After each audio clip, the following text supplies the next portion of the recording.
You've entered void of rules, where chaos reigns and darkness consumes all.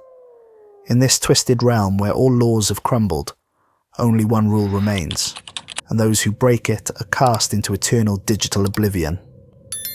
The rule is simple. Subscribe. We're almost at 10,000 corrupted souls, but the void hungers for more. Our goal is 10,000 subscribers before this year bleeds into darkness. Will you join our legion, or face the consequences of defying the void? Now let's jump into today's story. The drone rises over the Bavarian countryside, its camera capturing the skeletal remains of Sankt Korbinian Abbey. Charred timbers reach toward grey November skies like accusing fingers. Police tape flutters in the cold wind, faded now after 8 months, but still marking the perimeter of what the local papers called eine Tragödie, a tragedy. The news footage is grainy, time-stamped, March 14th, 2024.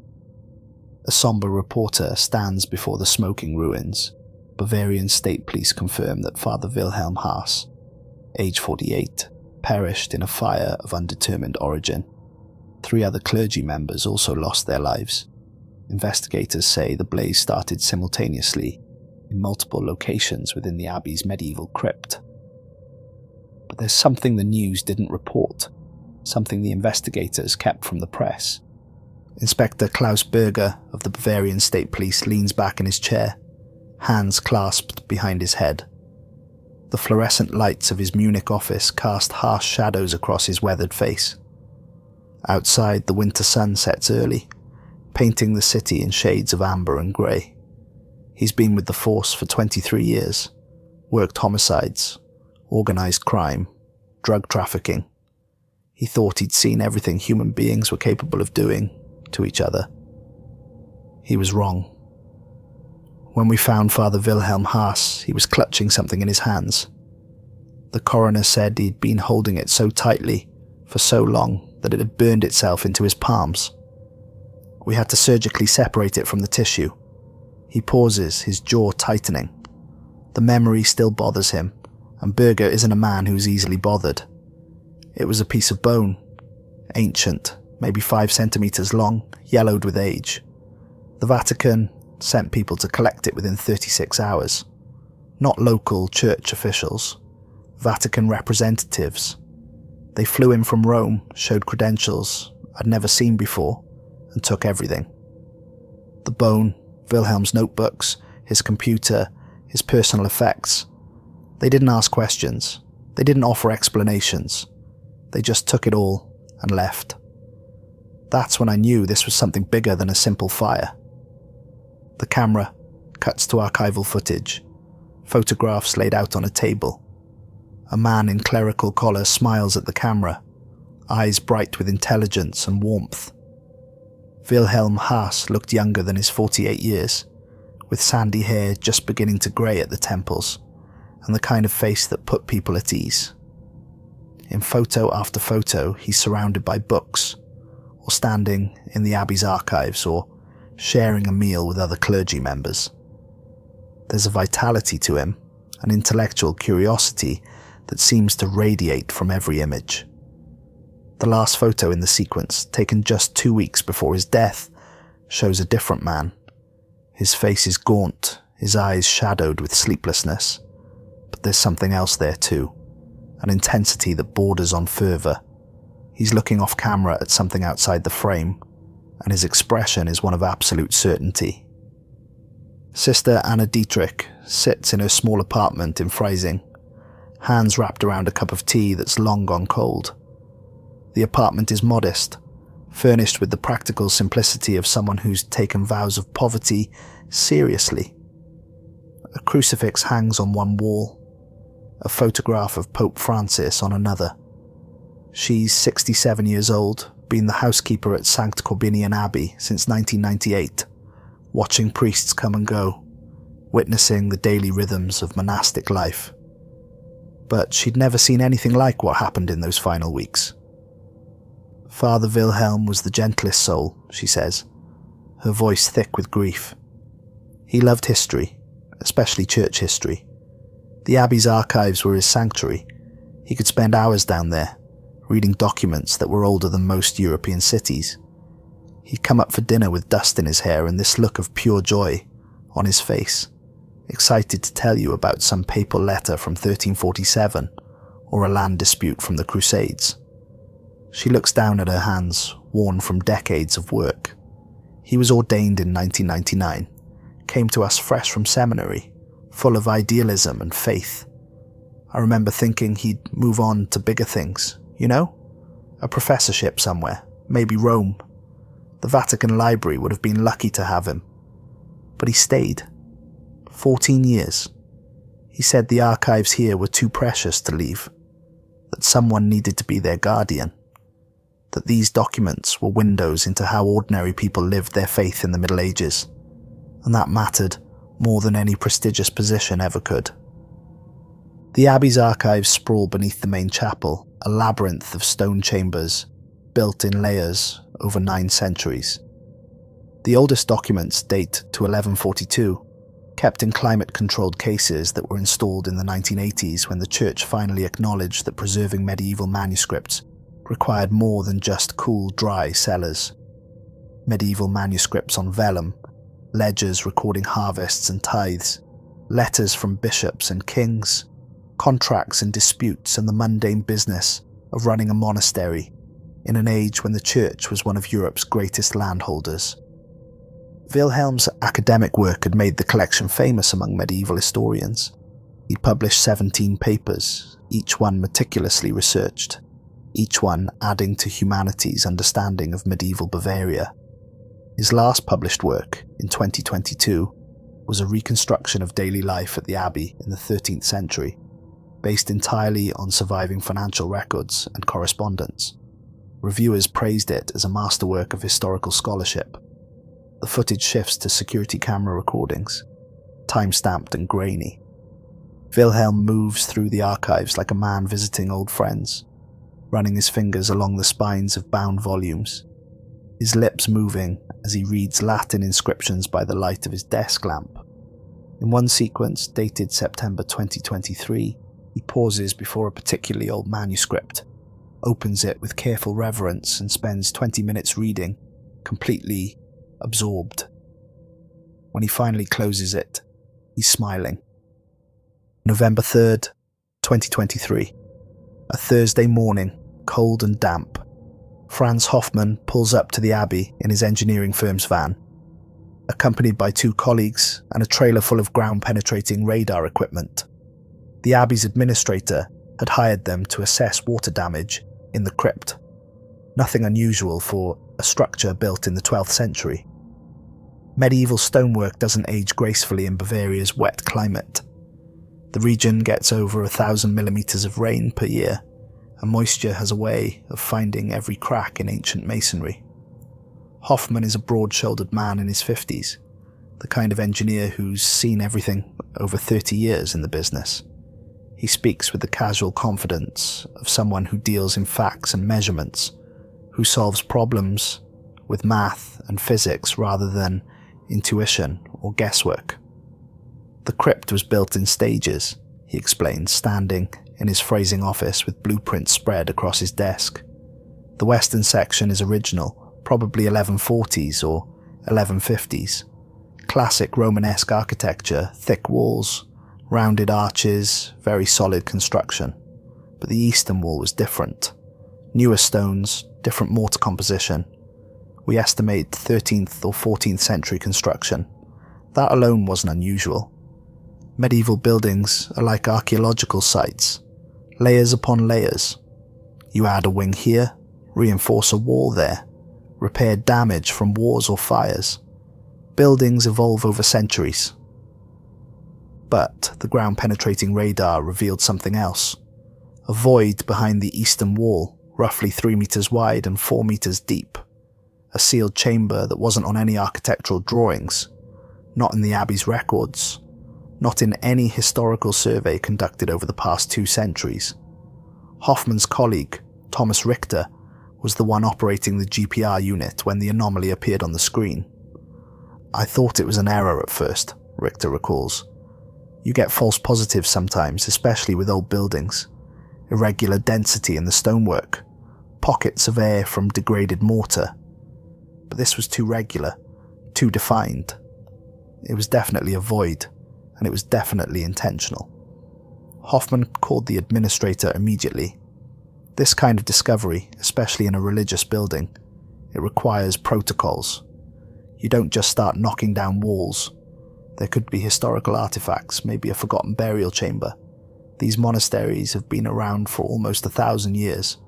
You never know what you'll find. 5 days later, on November 8th, Hoffman's crew carefully removed stones from the eastern wall under the watchful eyes of Wilhelm Haas and Bishop Ernst Müller. The work was painstaking, each stone numbered and photographed before removal, preserving a record of the original construction. The opening revealed darkness, and with it came a smell. Not decay, exactly, but age itself. 7 centuries of trapped air rushing out in a single breath. It smelled of stone and earth and something else, something faintly sweet that none of them could identify. Hoffman's phone footage shows the moment. His flashlight beam cuts through the darkness, illuminating a small chamber. A stone altar stands at the center, covered in thick mold that obscures most of the carved Latin inscriptions. And there, on the altar's surface, sits a lead reliquary box, sealed with dark wax bearing the impression of a bishop's seal. The chamber itself is bare, no decorations, no frescoes, nothing but the altar and the reliquary. The walls are rough-hewn stone, untouched by any mason's chisel beyond basic construction. It's a space built for a single purpose, to contain that box. Wilhelm's voice on the recording is barely a whisper. Mein Gott. This has been here since the Middle Ages. Bishop Müller, standing beside him, crosses himself. We need to document this properly. Contact the diocesan historian. And Wilhelm, I want you to examine it, but carefully. If there's any indication of structural instability, any danger, we stop immediately. Müller is a cautious man, shaped by decades of church bureaucracy and the knowledge that one wrong decision can have consequences that echo for years. But he trusts Wilhelm. Everyone trusts Wilhelm. The priest has spent 14 years proving his scholarly credentials, his careful methodology, his respect for the historical artifacts in his care. Bishop Müller gave Wilhelm permission to examine the find. After all, who better than the Abbey's resident medieval scholar to catalogue and understand this piece of forgotten history? That night, November 10th, security footage shows Wilhelm entering the crypt at 11:30 p.m. He carries his camera, notebooks, and a small toolkit for carefully opening the reliquary without damaging it. The camera watches him descend the stairs, his flashlight beam bouncing off ancient stone walls. The crypt is a warren of chambers and alcoves, each section built in a different century. The oldest parts date to the Abbey's founding in the 1140s, when the Cistercian order was spreading across Europe, building monasteries in a distinctive austere style. The newest sections were added in the 18th century, before the secularization of church properties under Napoleon disrupted such projects. Wilhelm knows every stone, every inscription, every burial niche. He spent hundreds of hours down here, cataloguing and researching, but tonight he's focused on one thing: the sealed chamber and what it contains.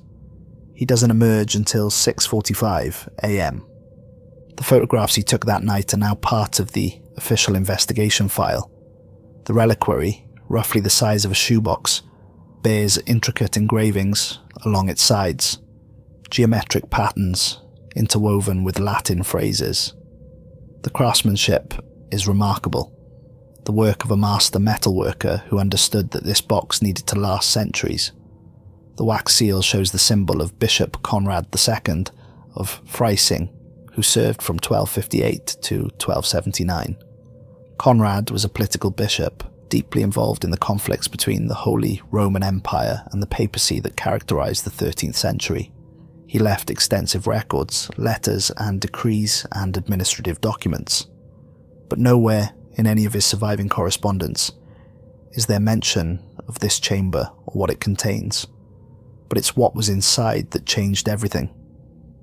Wilhelm had brought tools for opening the reliquary without damaging the seal, small picks and brushes, a magnifying glass, latex gloves. He worked slowly, documenting every step with photographs, sketching the seal's design, measuring the box's dimensions. When he finally pried open the lid, hinges that hadn't moved in 756 years creaking in protest, he found something wrapped in linen so old it crumbled at his touch. A small bone fragment, perhaps 5 centimeters long, wrapped in parchment that had somehow survived 7 centuries, sealed in lead. The bone itself was yellowed with age, one end showing where it had been severed from a larger structure, probably a finger or toe bone. Medieval reliquaries often contained such fragments, pieces of saints distributed across Christendom to allow the faithful to venerate them locally. But this one came with a warning.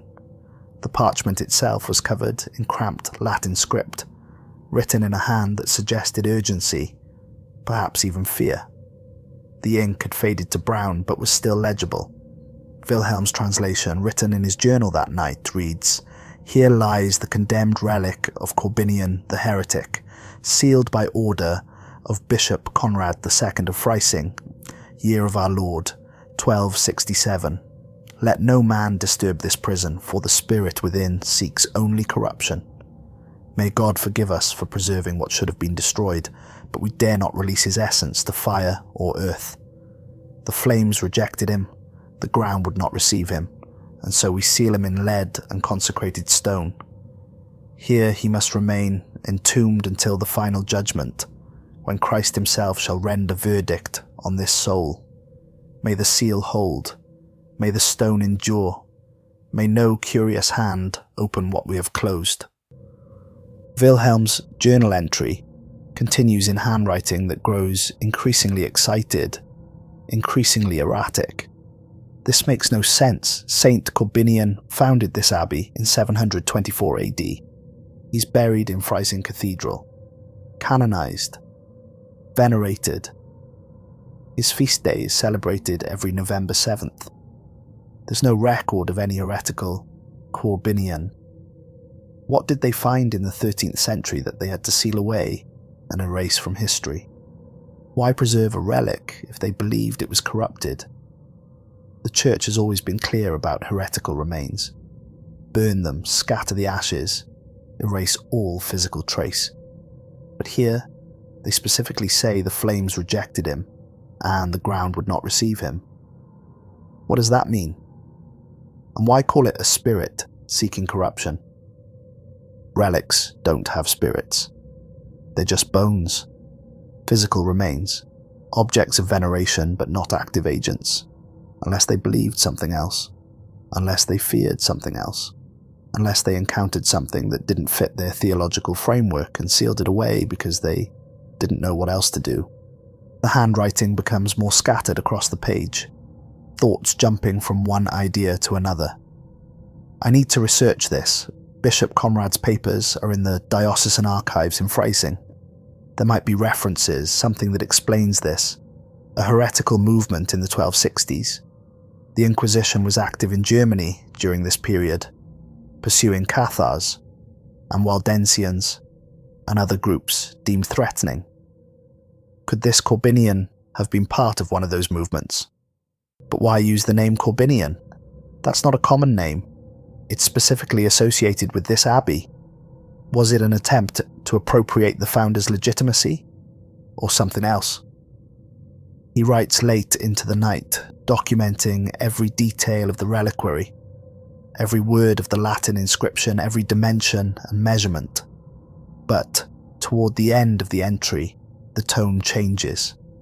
The scholarly detachment gives way to something more personal, more immediate. I held the bone for a long time tonight, just sat there with it in my hands, trying to understand what I'd found. And something strange happened. I started to feel, not hear exactly, but sense. Something, like a presence, like standing in a room and knowing someone else is there even though you can't see them. It was comforting, oddly enough. Not threatening. More like the bone was trying to communicate something, trying to share something important. I know how that sounds. I'm a scholar. I deal in evidence and documentation, not mystical experiences. But I'm recording it here because it happened, and honesty requires acknowledging what I experienced, even if I can't explain it. Dr. Helena Zimmermann's office at the University of Munich overlooks the Isar River. Books line every wall, floor to ceiling, most of them medieval histories in Latin, German, French and Italian. The room smells of old paper and coffee, an academic's sanctuary. She's 56 years old, one of Europe's foremost experts on 13th century Bavarian religious history, and she knew Wilhelm Haas professionally. They'd corresponded about his research, traded citations, debated interpretations of obscure manuscripts. She'd visited the abbey twice to consult its archives for her own work on medieval monastic economics. She liked Wilhelm, respected his careful scholarship, appreciated his willingness to challenge conventional interpretations when the evidence warranted it. When she heard about the fire, about Wilhelm's death, she spent a week in her apartment, unable to work, trying to make sense of the loss. The church routinely destroyed records of heresies they deemed too dangerous, she explains, her fingers drumming thoughtfully on her desk. Whole libraries burned, entire belief systems erased from history.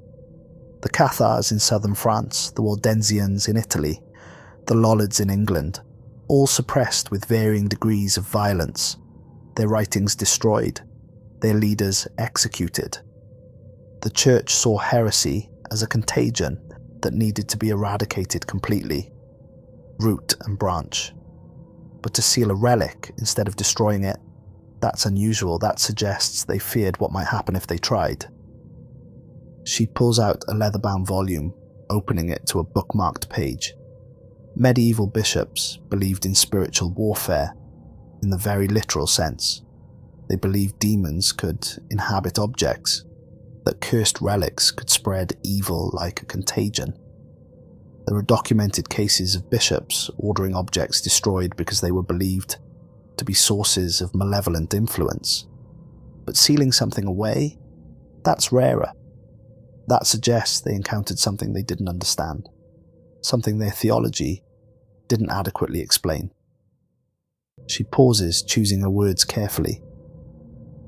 I've been researching this since Wilhelm's death. It's become something of an obsession for me. I need to understand what he found, what drove him to, what happened. There are fragmentary references in diocesan records from the 1260s. Nothing comprehensive, the church was very thorough in its erasures, but fragments survive, mentions in documents that were preserved for other reasons, footnotes in chronicles that reference events the chronicler didn't think needed full explanation. A letter from Bishop Conrad II to Rome in 1265 mentions the Corbinian cult and requests guidance on how to handle teachings that lead the faithful astray. The response from Rome, if there was one, doesn't survive. Another document from 1266 references an Inquisition investigation at Sankt Korbinian Abbey into heretical practices and false prophecies.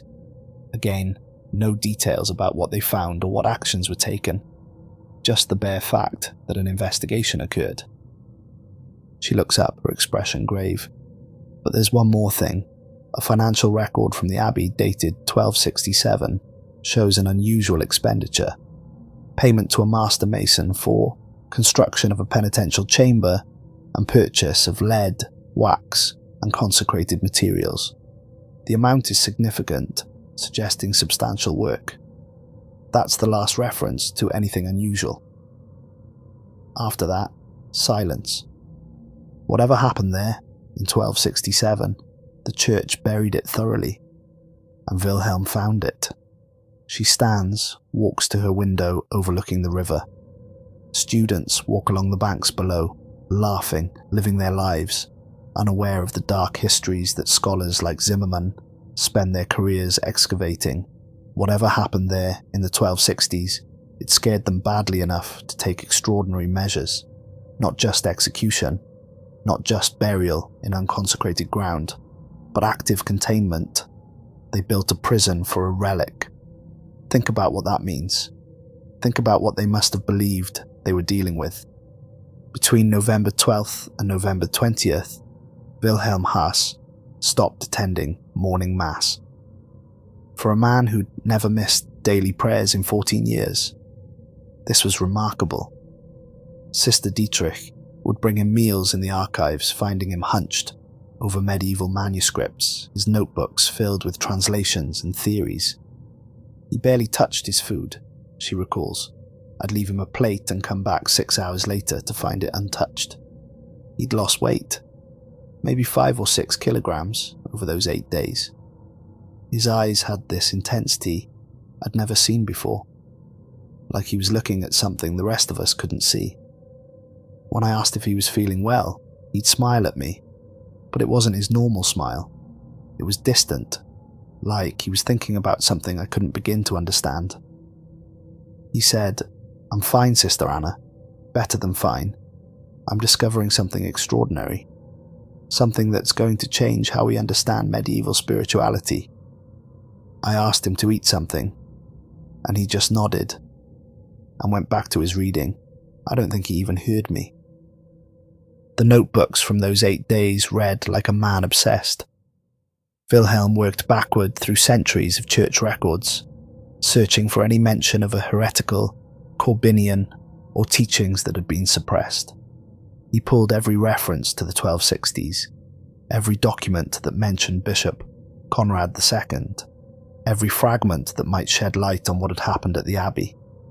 He worked in multiple languages, translating medieval Latin, deciphering abbreviated ecclesiastical scripts, cross-referencing dates and names. The notebooks are filled with citations, quotations, theories tested and discarded, connections drawn between seemingly unrelated documents. It's brilliant scholarly work, the kind of research that would normally take months, compressed into 8 feverish days. He found his answer in the most unlikely place, a footnote in a 15th century chronicle of Bavarian monasteries. The chronicle itself is a dry recitation of facts, foundations and abbots and architectural additions, but the chronicler, a Benedictine monk named Ulrich of Augsburg, occasionally included historical anecdotes. In a section describing Sankt Korbinian Abbey, dated 1442, he mentions almost in passing that the abbey had once been cleansed of the Bogomil taint in 1267 under Bishop Conrad II's authority. The chronicle writer includes this almost as an afterthought, a historical curiosity, the way one might mention that a building had once survived a fire. For most readers, it would mean nothing, but for Wilhelm, it was the key to everything. The Bogomils, the dualist sect that emerged in 10th century Bulgaria, spreading across the Balkans, and eventually into Western Europe. They believed the material world was created by an evil deity, that the physical realm was inherently corrupted, and that salvation came through rejecting worldly attachments and achieving direct spiritual communion with the divine. They rejected the church hierarchy, the sacraments, the veneration of saints, even the cross itself, which they saw as an instrument of torture rather than salvation. To the medieval church, they were among the most dangerous heretics, more threatening even than groups that merely disputed papal authority or clerical corruption. The Bogomils challenged the fundamental structure of Christian cosmology. Dr. Zimmermann provides the historical context. The Bogomils terrified the medieval church because they rejected everything that gave the church its power. No sacraments, no priests, no elaborate rituals. They said salvation came through knowledge and personal enlightenment, not through institutional mediation. They believed the God of the Old Testament was actually a false God, the creator of the physical world who, trapped divine souls in material bodies. The true God, they taught, was purely spiritual, and Christ was sent to teach humans how to escape the material prison. They were vegetarian, they gave away their possessions, they refused military service, they lived lives of radical simplicity, and they were very, very good at converting people. She pauses, her face troubled. The church crushed them wherever they appeared. The Cathars in southern France, the Paterenes in Italy, all branches of the same basic dualist philosophy, all suppressed with extreme violence. The Albigensian Crusade in the early 13th century killed tens of thousands, maybe hundreds of thousands. Entire cities were destroyed. There's a famous quote from the Siege of Béziers in 1209, when someone asked how to distinguish Catholics from Cathars. The papal legate supposedly said, "Kill them all, God will know his own." Whether he actually said it or not, it captures the brutality of the suppression. By the 14th century, organized Bogomilism had been wiped out in Western Europe, but the ideas persisted underground, passed along in whispers. Small groups maintained the teachings in secret, knowing that discovery meant death. Wilhelm's theory, laid out across 40 pages of feverish handwriting, went like this.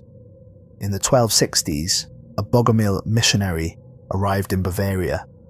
He may have been fleeing persecution in the Balkans, where the Byzantine Empire was actively suppressing the movement, seeking refuge in the relative stability of the Holy Roman Empire. He took the name Corbinian, perhaps to honour the abbey's founder, perhaps as a deliberate act of theological provocation, claiming to represent the true spirit of the saint's mission. He began teaching among the monks, offering them a different path to the divine. His message would have been seductive to educated men who could read scripture for themselves, who recognized the corruption in the church hierarchy, who yearned for genuine spiritual experience beyond the mechanical repetition of Latin prayers they didn't always fully understand. The Corbinian cult grew quickly, spreading through the abbey and into the surrounding countryside. Monks began giving away their possessions, refusing meat, questioning the authority of their abbot and their bishop. Peasants came to hear this teacher who promised liberation from the tyranny of priests and lords alike, who said the kingdom of heaven was within reach for anyone who understood the true nature of reality. Bishop Conrad II learned of it in 1265, probably through informants within the abbey or complaints from the abbot. He launched an investigation, dispatched inquisitors, trained in identifying and extracting confessions of heresy. The investigation would have been thorough and brutal. Suspected heretics would be interrogated, shown instruments of torture, offered the choice between recantation and continued questioning. Most would confess, name others, beg for mercy. The ringleaders, those who refused to recant, would be arrested and tried. Corbinian himself was tried and executed sometime in 1266 or early 1267. But here's where Wilhelm's theory becomes disturbing, where it moves from historical reconstruction into something darker.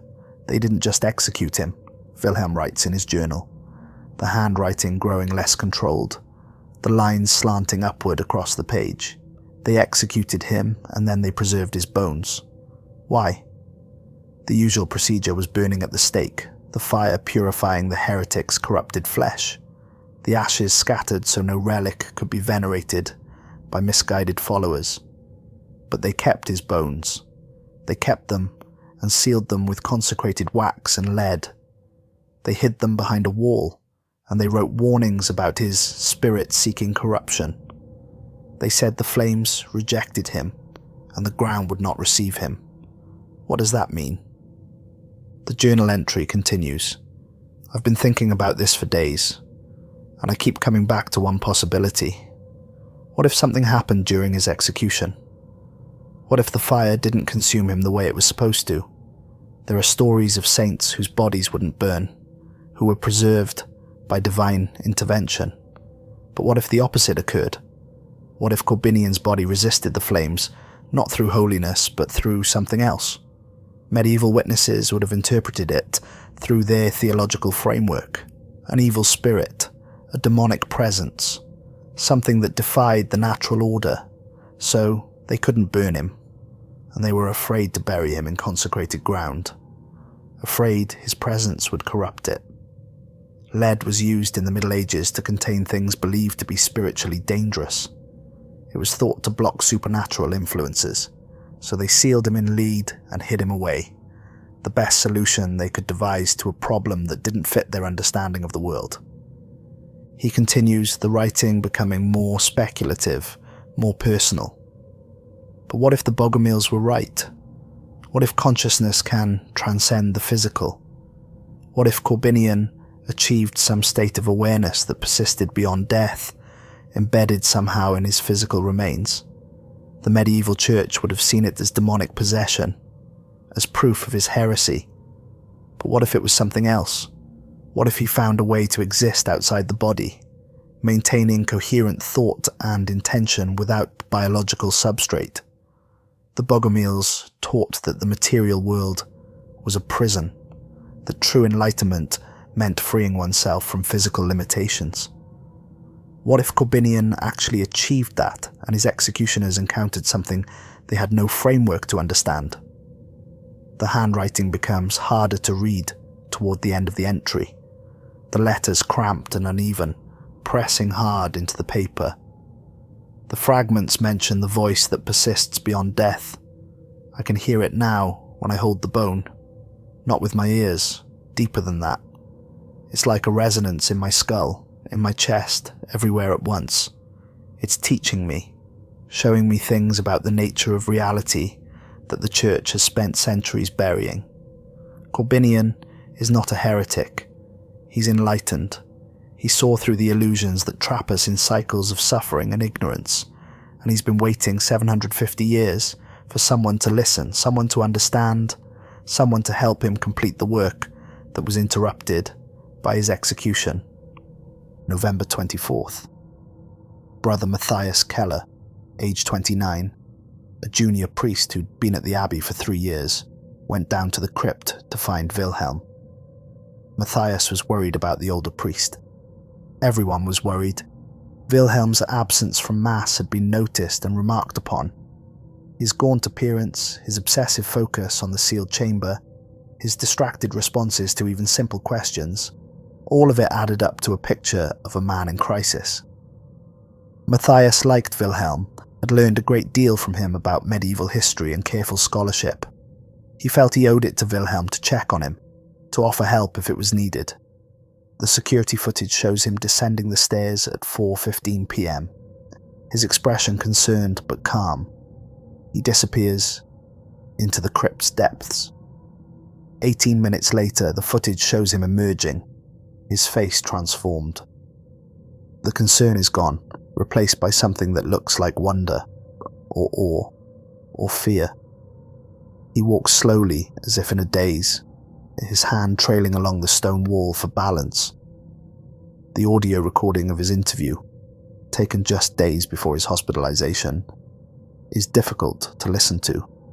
His voice shakes, breaks, fights for composure. The interviewer, a police psychologist named Dr. Petra Hoffmann, has to prompt him several times to continue. Wilhelm was sitting on the floor, holding the bone fragment in both hands, just staring at it. The only light came from candles he'd arranged in a circle around the altar, maybe 24 of them, wax pooling on the stone. He was whispering something, but it wasn't German, it wasn't Latin. I don't know what language it was. The sounds were strange, guttural and melodic at the same time. It made my skin crawl. Matthias pauses, breathing hard. His hands grip the edge of the table so tightly his knuckles are white. I asked him what he was saying. He looked up at me and smiled. But his eyes, God, his eyes were different. The pupils were huge, almost black, with just a thin ring of colour around the edges. And he said in this voice that didn't sound quite like his voice, like there was an echo underneath it, "Corbinian is teaching me." He's showing me the truth that the church has hidden. Do you want to know the truth, Brother Matthias? Do you want to see what lies beyond the veil of flesh? He stops, his hands gripping the table edge. I should have left right then. Every instinct I had was screaming at me to run, to get out of that crypt, to find Bishop Muller and tell him something was terribly wrong. But I didn't. I couldn't. It was like Wilhelm's eyes held me, like his voice was pulling me forward. I sat down next to him, and he handed me the bone. The medical records from Freising Hospital would later show that Matthias experienced what psychiatrists called acute dissociative episode, with possible temporal lobe involvement. The EEG showed unusual brain activity, theta waves at an intensity rarely seen outside of deep meditation or certain seizure disorders, but the psychiatrists couldn't explain why the episode lasted for days, or why Matthias showed no other signs of neurological impairment. But sitting in that interview room, Matthias describes it differently, and his description has a vividness, a coherence that doesn't fit the profile of someone experiencing psychotic delusions. It was like waking up from a dream you didn't know you were having, like my whole life had been spent looking at the world through frosted glass, and suddenly the glass was gone, and I could see clearly for the first time. Corbinian showed me that the physical world is a prison, that our bodies are cages built by an inferior god who wanted to trap divine sparks in matter, that we're not meant to be here suffering and dying in these flesh prisons, that we could be free if we just remembered what we really are, if we saw through the illusion of matter to the truth of spirit. He looks directly at the camera, and there's a terrible earnestness in his expression, the look of someone who's seen something so profound that ordinary language fails to capture it. It felt like love. It felt like coming home, like I'd been separated from something essential my whole life and suddenly found it again. The bone was warm in my hands, almost hot, and I could feel, not Corbinian exactly, but something that had been Corbinian, something that knew me better than I knew myself. It told me things, showed me things. The history of the cosmos as the Bogomils understood it. The fall of divine souls into matter, the way back to the light, all of it flowing into my mind like water finding its level. Dr. Hoffman, the psychologist conducting the interview, asks him, "Did it feel like your own thoughts, or like something external?" Matthias considers the question seriously. Both. That's the strange part. It felt like remembering things I'd always known, but forgotten. Like the information was already in me, buried under layers of church teaching and cultural conditioning, and Corbinian was just helping me remember. But it also felt like him, like his presence, his personality. He was gentle, patient. He understood that what he was showing me would be difficult to accept, that it contradicted everything I'd been taught since childhood. He took his time, let me process each revelation before moving to the next. And at the end, he asked me a question. Matthias stops, his eyes filling with tears. He asked if I wanted to be free, if I wanted to leave this prison of flesh and join him in the realm of pure spirit. And I said yes. God help me, I said yes. November 26th, a Sunday. Wilhelm Haas misses the morning service for the first time in 14 years. Sister Dietrich finds his room empty, his bed unslept in. The sheets are cold, suggesting he's been gone for hours. She checks the crypt and finds him there with 3 others. Brother Matthias, Brother Joseph Kramer, age 35, and Brother Lucas Weber, age 31. The security footage from that evening is part of the official police file now, studied by investigators, psychologists, and church officials trying to understand what happened. 4 men sit in a circle around the stone altar, the lead reliquary open before them. They're not speaking, but their heads are bowed in unison, and their breathing is synchronized with an eerie precision. The bone fragment rests in Wilhelm's palm, and every few minutes, one of the others reaches out to touch it. The gesture is ritualistic, deliberate, as if the physical contact with the bone is essential to whatever they're doing. At 8:15 p.m, they enter the crypt. At 1:45 a.m, they emerge, walking in perfect synchronization, their footsteps falling in an identical rhythm. They move like marionettes controlled by the same strings, their expressions blank and serene. They make no sound, don't speak to each other, don't acknowledge the world around them. They walk through the Abbey's corridors and return to their rooms. Sister Dietrich watches from the shadows of the hallway as they pass, afraid to call out to them, afraid to break whatever spell has taken hold. She doesn't sleep that night.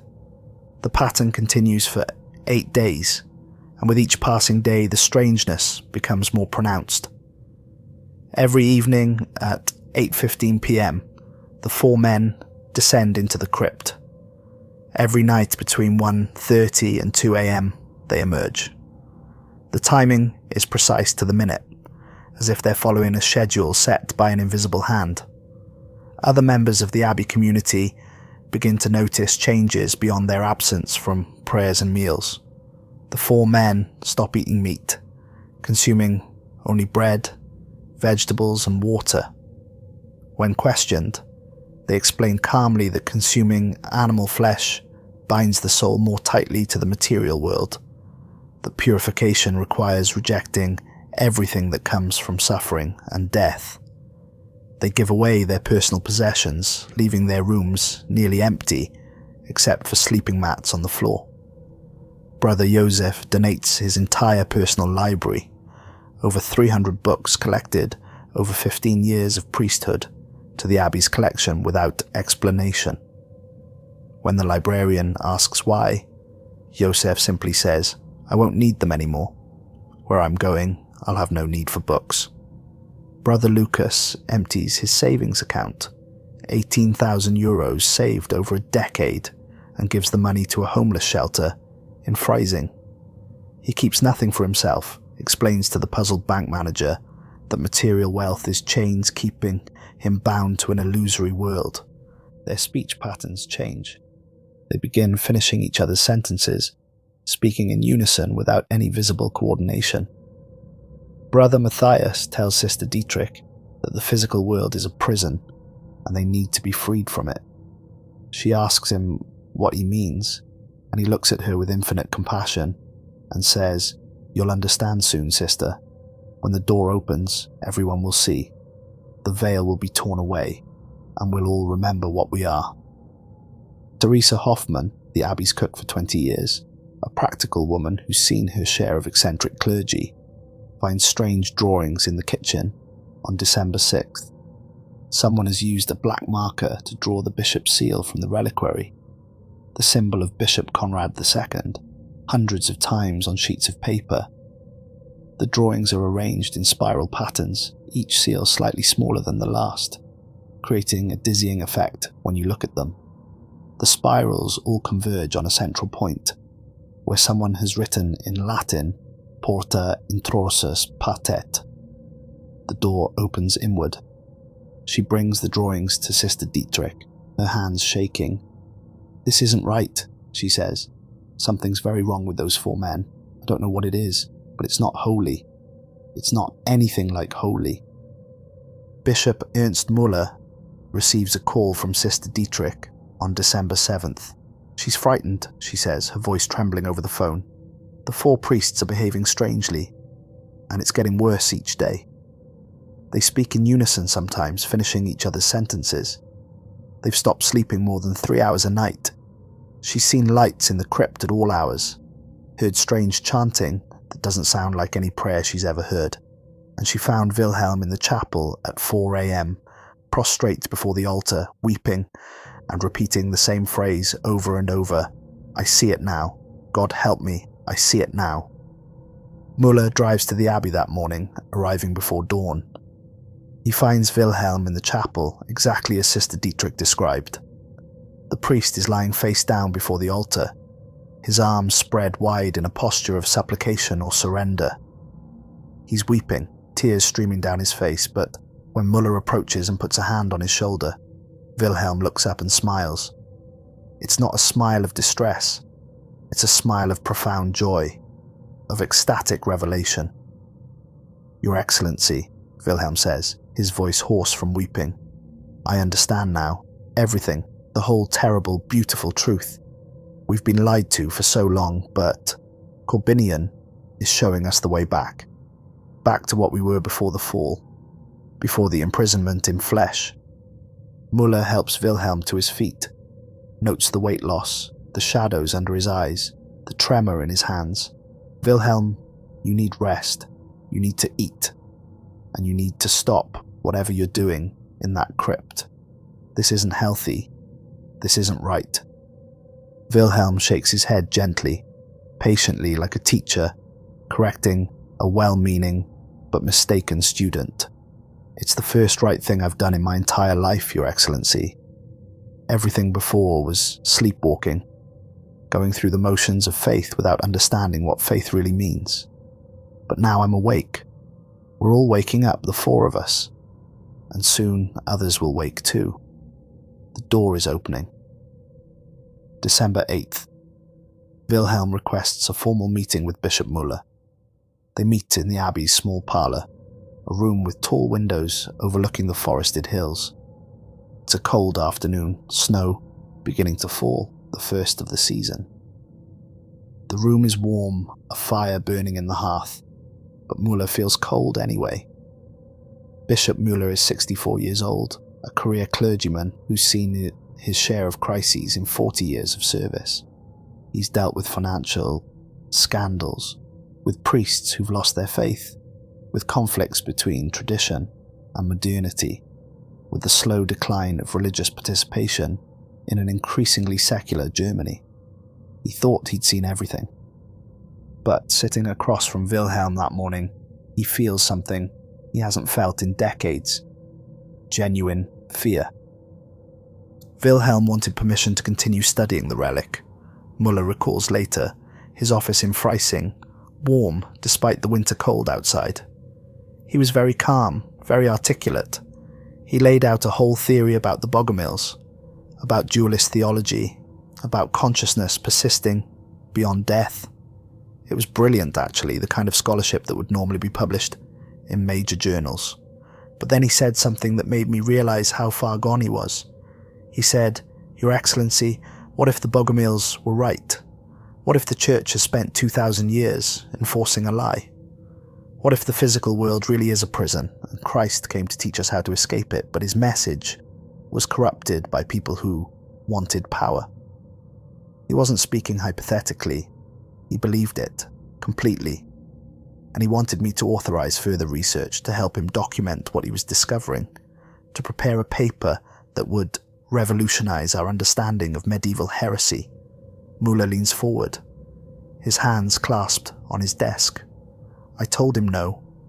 I told him we needed to turn the relic over to Vatican authorities, that this was beyond our jurisdiction, that whatever he thought he was discovering, it was dangerous, possibly demonic, and needed to be handled by people trained in such matters. That's when he changed.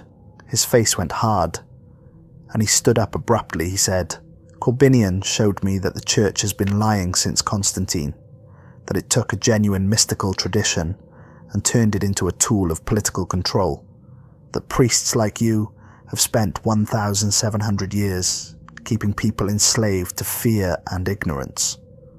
Those were his exact words, enslaved to fear and ignorance. The bishop pauses, his jaw working. This was a man I'd known for 14 years. A gentle scholar who'd never raised his voice in anger, who'd spent his life in quiet service to truth and faith. And he was looking at me with contempt, with pity, like I was a child who didn't understand the simplest truths, like I was complicit in some vast crime against humanity. Wilhelm continues, his voice rising. "You want to lock away the truth again, just like Bishop Conrad did. You're afraid of what it means, afraid of losing your authority. But you can't stop this. The door is opening. Corbinian waited 750 years for someone to understand, And now we understand. The four of us. And through us, others will understand. The knowledge will spread. You can't contain it. Muller tries to respond calmly. Tries to reach the reasonable man he knows Wilhelm to be. Wilhelm, please listen to yourself. You're talking about a medieval heretic as if he's some kind of enlightened teacher. You're rejecting 2,000 years of church doctrine. Based on... what? Feelings you experienced while handling an old bone? This is exactly the kind of spiritual deception the church has always warned against. You need to step back, get some distance, talk to a confessor. Wilhelm laughs, a sound without humour. A confessor? To confess what? That I've seen the truth? That I understand now what the saints really meant when they spoke of union with God? That I know the way out of this prison? He walks to the window, looks out at the falling snow. I'm not deceived, Your Excellency. For the first time in my life, I'm not deceived. Müller made his decision that afternoon. He called Father Otto Neumann, a diocesan priest with 20 years of experience in theological disputes, trained in dealing with priests experiencing crisis of faith or mental health issues. He contacted the church's legal team, explained the situation, got authorization for what needed to be done. On December 10th, they would travel to Sankt Korbinian Abbey, remove Wilhelm from his position, and secure the relic for transfer to Rome. It was the only responsible course of action. December 10th, a Monday. Bishop Müller arrives at the Abbey at 1:30 p.m. with Father Neumann and 2 church lawyers. They drive from Freising in a cold rain that turns to sleet as they climb into the hills. Sister Dietrich meets them at the entrance, her face pale. She's clearly relieved to see them, and her first words tumble out in a rush. They're in the crypt. All 4 of them. They've been down there since last night. I heard them around midnight, chanting in that strange language. It's still going on. I can hear it through the floor. Müller puts a hand on her shoulder, tries to project a calm he doesn't feel. It's going to be all right, sister. We're going to handle this. But he's not sure he believes it. The security footage shows the encounter. Bishop Müller descends the stairs, calling Wilhelm's name. His voice echoes off the ancient stones, bounces back at him from the depths. Wilhelm, this is Bishop Müller. I need you to open the door. We need to talk. The crypt door is locked from inside. He knocks, identifies himself, demands that Wilhelm open the door. The sound of his fist on the old oak is muffled, absorbed by the thickness of the wood. There's a long silence. The chanting has stopped. Then Wilhelm's voice comes through the heavy wood, and the audio recording makes it clear why Inspector Berger said it sounded wrong.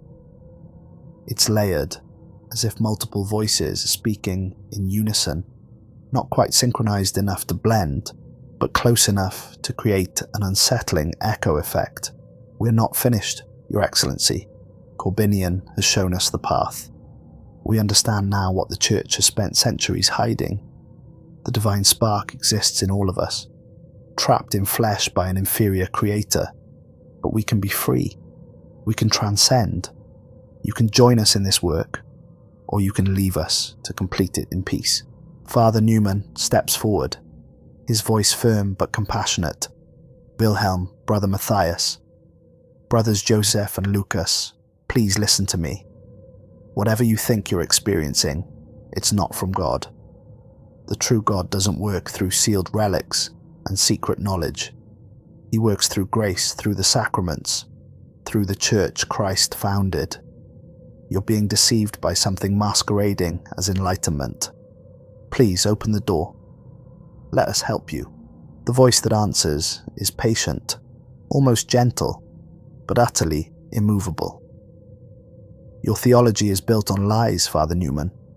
Your vows bind you to an institution that exists only to perpetuate its own power. Corbinian sees through the deceptions. Through him, so do we. The God you worship is the demiurge, the creator of the material prison. The true God is beyond form, beyond matter, beyond your comprehension. We're going home to him, leaving these bodies behind like worn-out clothes. You can't stop us. You can only choose whether to understand or remain blind. At 2:30 p.m, Bishop Muller makes the call he'd hoped to avoid, the Bavarian state police. He explains the situation. 4 priests barricaded in a crypt, refusing to come out, possibly experiencing shared delusion or psychotic episode.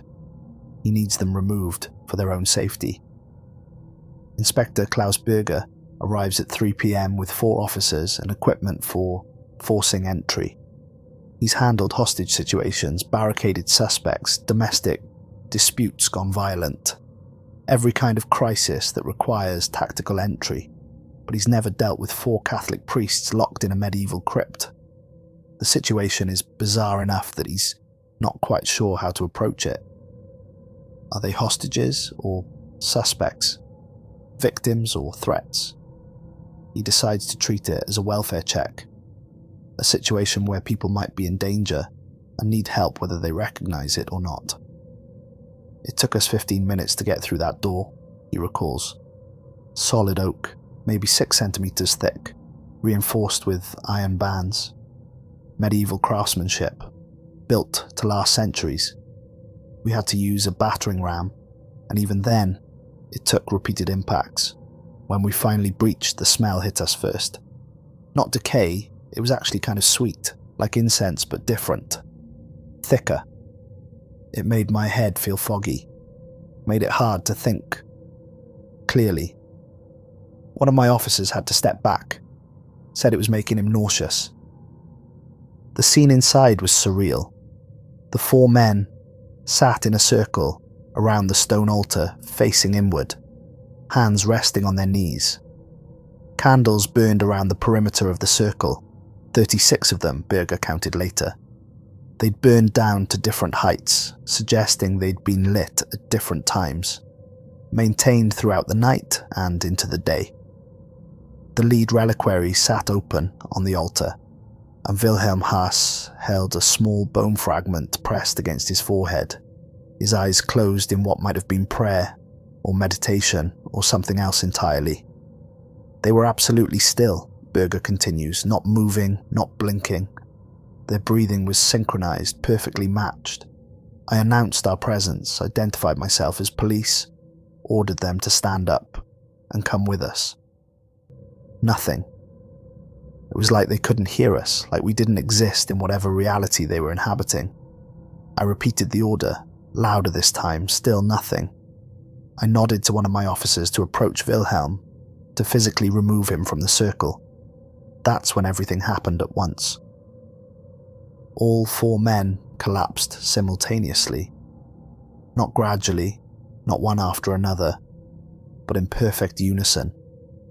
They dropped like puppets with cut strings, all 4 hitting the floor at exactly the same moment with a sound that echoed through the crypt like a thunderclap. It shouldn't have been that loud, Berger says. 4 bodies hitting stone, even simultaneously, shouldn't make that much noise. But it was like the sound reverberated, amplified somehow. My ears rang. One of my officers swore later that he felt the ground shake, but that can't be right. That doesn't make physical sense. He pauses, his face darkening. All except Wilhelm. He stayed upright. He was still sitting in that same position. The bone fragment pressed to his forehead, but his eyes were open now, and they were looking at us. And his pupils were wrong. Dilated so far that you could barely see any colour.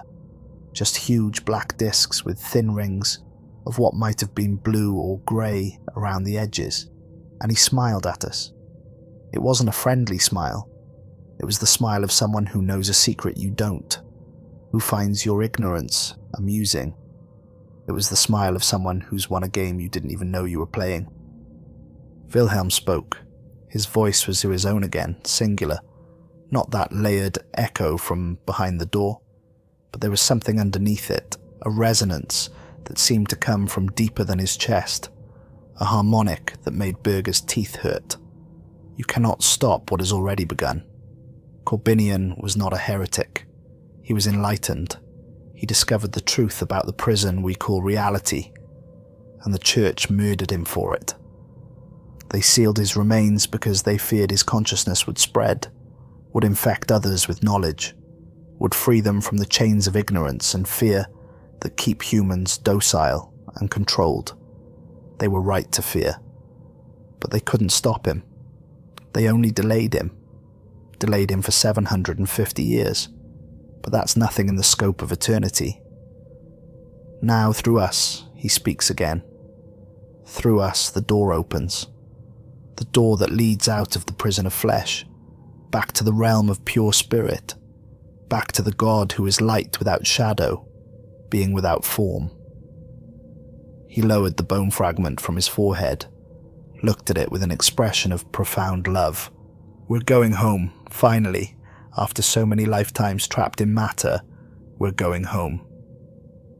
The 4 collapsed men were unresponsive to EMTs. They had pulses, they were breathing, but they wouldn't wake up. Their eyes were closed, their bodies limp. The paramedics checked for head trauma, for drug overdose, for any physical explanation for their condition. They found nothing. Vital signs were normal, neurological responses were absent. It was like they were in a coma, but without any apparent cause.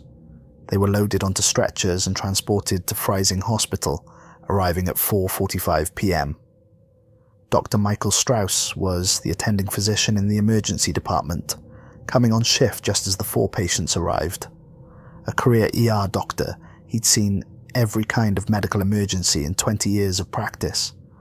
Drug overdoses, traumatic injuries, heart attacks, strokes, seizures, psychiatric crises, every variation of human medical disaster. But he'd never seen anything like this. All 4 patients presented with identical symptoms: depressed consciousness, unresponsive to verbal or painful stimuli, but with normal vital signs: heart rate, blood pressure, respiration, oxygen saturation. Everything was in normal ranges. We ran every test I could think of. Blood work to check for metabolic problems, drugs, toxins. Tox screens came back negative, completely clean. CT scans of their heads showed no bleeding, no structural abnormalities. MRI showed normal brain anatomy, no evidence of stroke or tumor or infection. Nothing that would explain their condition. He pulls up the EEG results on his computer, pointing to the wavelength readouts with growing frustration. But look at their brain activity. These are theta waves, the kind of patterns you see in deep meditation or early sleep stages. But these were while they were awake, or at least while their bodies were in a state that wasn't sleep. And all 4 patients showed identical wave patterns. Not similar, not roughly the same, identical. The same frequencies, the same amplitudes, perfectly synchronized. I had the EEG tech check the equipment 3 times, thinking there had to be a malfunction, some kind of interference causing false readings, but the equipment was working perfectly. This was real brain activity, just like nothing I'd ever seen before. In 20 years of medicine, across thousands of EEGs, I've never seen 2 people with identical brain activity. The human brain is as unique as a fingerprint, but these 4 men, their brains were doing exactly the same thing at exactly the same time. December 10th, 11:47 p.m. The night shift nurse Amanda Webber, making her rounds through the ward, where the 4 priests are being monitored. She's a veteran nurse, 44 years old, unflappable in the face of medical emergencies. She's seen people die, seen them come back from the edge, seen every kind of human suffering and resilience.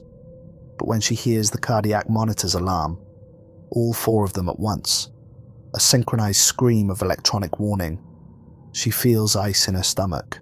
She runs to the nearest room, Wilhelm's, and sees the monitor flatline. Asystole. No heartbeat. She hits the code blue button, calls for the crash cart, runs to the next room. Brother Matthias, also flatline. The next room, Brother Joseph, flatline. Brother Lucas, flatline. All 4 patients in cardiac arrest at the same moment. The code team arrives, 6 doctors and nurses, moving with practiced efficiency. They prepare to begin compressions to shock the hearts back into rhythm, to pump drugs that will restart electrical activity. But before anyone can touch the first patient, before any intervention can begin, the monitors change. 23 seconds of asystole. No heartbeat. No electrical activity in any of the 4 men. 23 seconds of death. And then, at exactly the same moment, all 4 patients' hearts restart. Normal sinus rhythm, 68 beats per minute. The same rate across all 4 monitors. The same waveform shape. The same everything. Dr. Strauss arrives within minutes, called from his brief rest break. He stares at the printouts, unable to make sense of what he's seeing. The code team stares at him, waiting for orders, waiting for an explanation. He has none. They just started again. No intervention, no drugs, no defibrillation, no CPR. Their hearts stopped, and then they started. All of them, simultaneously. This doesn't happen. This can't happen. Each heart is controlled by its own electrical system, its own pacemaker cells. There's no mechanism for 4 separate hearts to stop at the same moment and restart at the same moment unless something external is affecting all of them. But what? They're in separate rooms? There's no shared electrical source, no common exposure to anything that would affect cardiac function. He orders continuous monitoring, every available measure to track what's happening to these 4 men. But he's at a loss to explain it, and the feeling of helplessness, of confronting something outside his medical training and experience, is deeply unsettling. The medical equipment near their beds begins malfunctioning. Monitors display error messages, random strings of characters that mean nothing. An IV pump in Wilhelm's room starts beeping, its dosage calculations suddenly showing impossible values. Negative milliliters per hour. Infinity.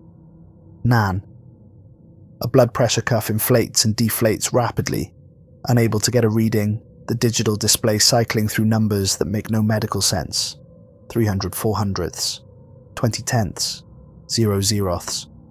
The temperature probe shows readings that fluctuate wildly, from 20 degrees Celsius to 50, changes that would be instantly fatal if they were real.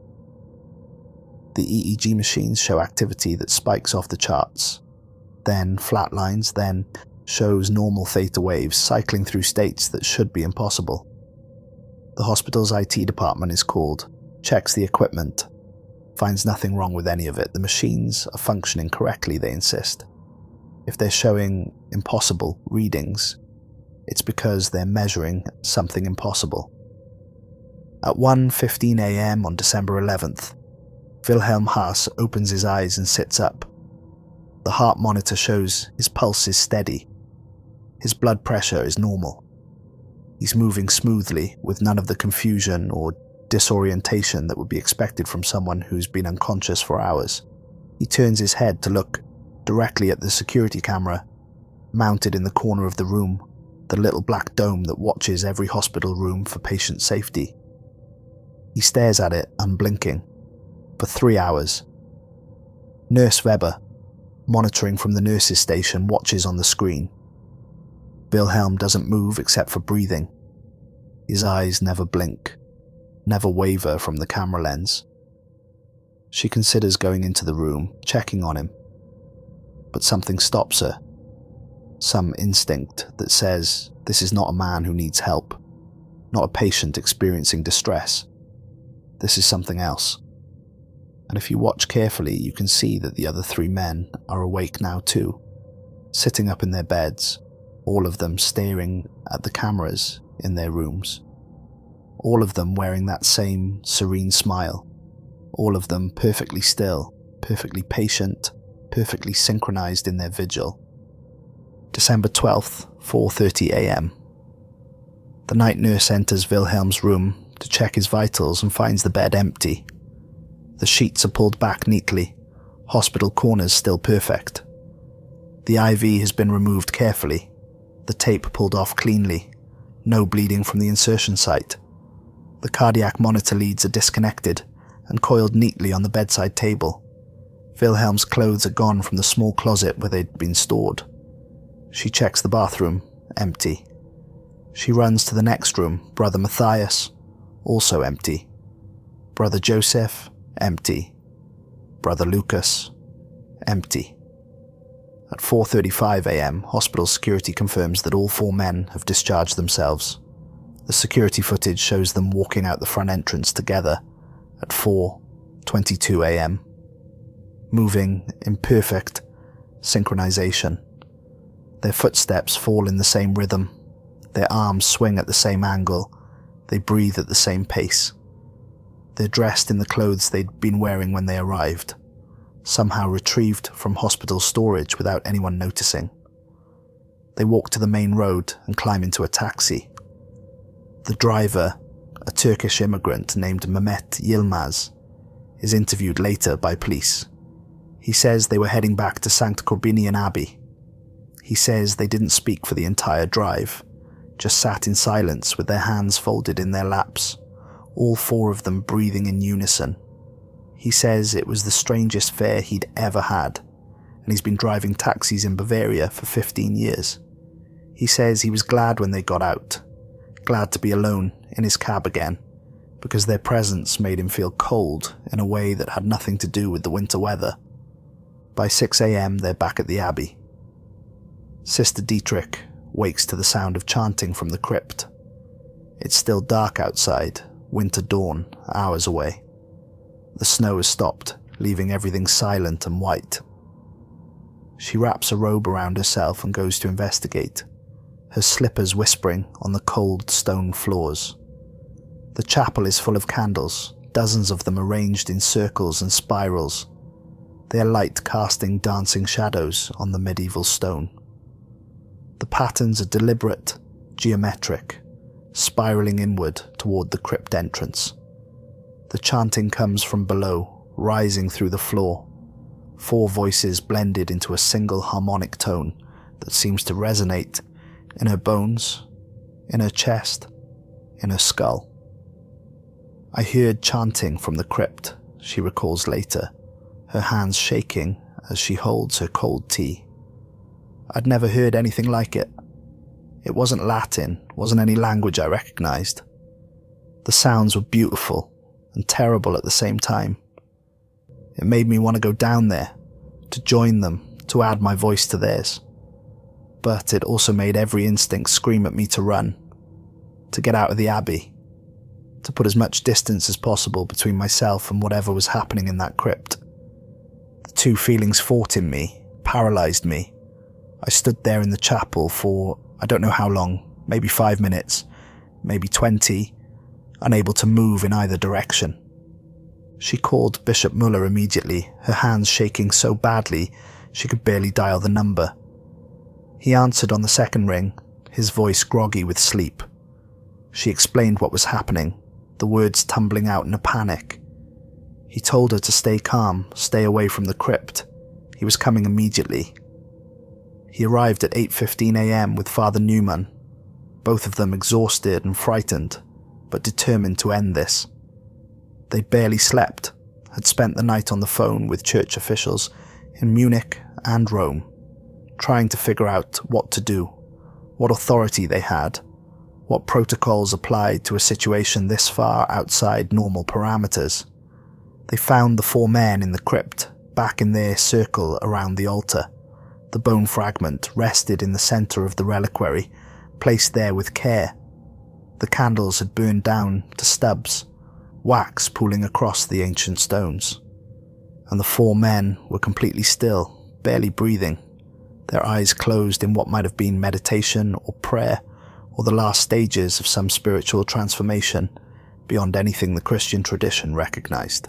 Wilhelm, Bishop Muller said, his voice echoing off stone walls that had stood for 800 years, had sheltered generations of monks, had witnessed centuries of prayer and devotion, and the slow grinding work of maintaining faith through plague and war and change. Please, this has to stop. Whatever you think you've discovered, whatever you believe this relic is showing you, it's not real. It's a delusion, a spiritual deception, of the kind the church has always warned against. You need help. Medical help, psychiatric help, spiritual guidance from people trained to deal with this kind of crisis. You need to step away from this, all of you, before something terrible happens. Wilhelm opened his eyes. They were clear now, fully focused, completely lucid. There was no trace of madness in them, no hint of confusion or drug-induced haze. They were the eyes of a man who's absolutely certain of what he's doing, and why.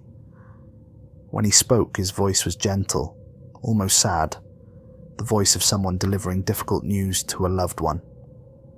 Your Excellency, with all respect, you're wrong. This is the first real thing I've experienced in my entire life. Everything before was shadows, echoes, the hollow rituals of an institution that lost its way 1,700 years ago when it made its pact with Empire. Corbinian showed us the truth that's been hidden, suppressed, burned out of the historical record. We're ready now. We understand what needs to be done. We understand the price and we're willing to pay it. Father Newman stepped forward, his voice urgent, almost pleading. What needs to be done? Wilhelm, what are you planning? What price are you talking about? Wilhelm smiled, and it was a smile of such profound peace that it was more frightening than any expression of rage or madness could have been. It was the smile of a martyr facing the arena, of someone who's transcended fear because they've seen something more important than survival. We're going to open the door. The door Corbinian showed us. The door that's been closed since the fall, since divine spirits were trapped in flesh by the demiurge. The door leads out of the prison back to the pleroma, the fullness of divine light. But it requires sacrifice. The material body must be dissolved, released, the bonds of flesh broken. Fire is the ancient method, the way the Cathars chose, the way Corbinian himself would have chosen if his executioners had succeeded. We'll succeed where they failed. We'll open the door, and through it, others will see the way. The veil will be torn, and humanity will remember what it forgot. Bishop Müller feels ice in his stomach. Wilhelm, you're talking about suicide, about killing yourselves. This isn't enlightenment, it's madness. It's exactly the kind of self-destructive delusion that genuine faith protects against. You're not thinking clearly. The lack of sleep, the isolation, the obsessive focus on this relic, it's all created a shared delusion, but it's not real. There is no door.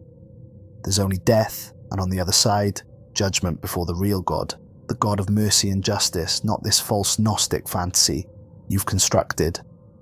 Wilhelm shakes his head gently, patiently. We won't argue theology with you, Your Excellency. Words won't bridge the gap between those who see and those who remain blind. But you should leave now. What comes next is not for you to witness. Not yet. Your time will come. Everyone's time will come, but not today. Go, please. We bear you no ill will. We love you, actually, with the love that comes from understanding that we're all divine sparks trapped in the same prison. But we need to do this without interference. Müller refuses to leave. He tries to physically remove Wilhelm from the circle, to grab his arm and pull him up. Father Newman does the same with Brother Matthias. But the four men don't resist. They simply remain seated, their bodies relaxed, but immovable, like they've become part of the stone floor itself. Müller pulls harder, and Wilhelm looks up at him with such compassion that the bishop feels tears spring to his eyes. Go, Wilhelm says quietly, please, before it starts. You don't need to see this. December 12th, 9:33 a.m. The call comes into the Freising Fire Department. Fire at Sankt Korbinian Abbey, East Wing, heavy smoke visible. The dispatcher asks for details, and the caller, a hiker in the forested hills above the abbey, says he saw smoke rising from the chapel, dark and thick, more than could come from candles or a hearth fire. He saw flames in the windows, yellow and orange, and he heard something else, something that made him back away from his viewpoint and hurry down the trail to find a phone signal. He heard singing. 4 voices blending into harmonies that didn't sound quite human. The first engine arrives at 9:45 a.m., 12 minutes after the call. Fire Chief Gustav Werner would later say it was the fastest spread he'd seen in 30 years of firefighting, faster than any fire had a right to be without accelerants or high winds. The entire east wing of the abbey, including the chapel and the crypt beneath it, was engulfed in flames that seemed to burn with unnatural intensity. The smoke was black and oily, rising in a column that could be seen from Freising, 10 kilometers away. The fire started in the crypt and spread upward, Werner explains later, pointing to a diagram of the abbey's layout spread across a conference table in the fire department's headquarters. But it also started in 3 different locations simultaneously: the crypt, the chapel above it, and the archive room 1 floor down.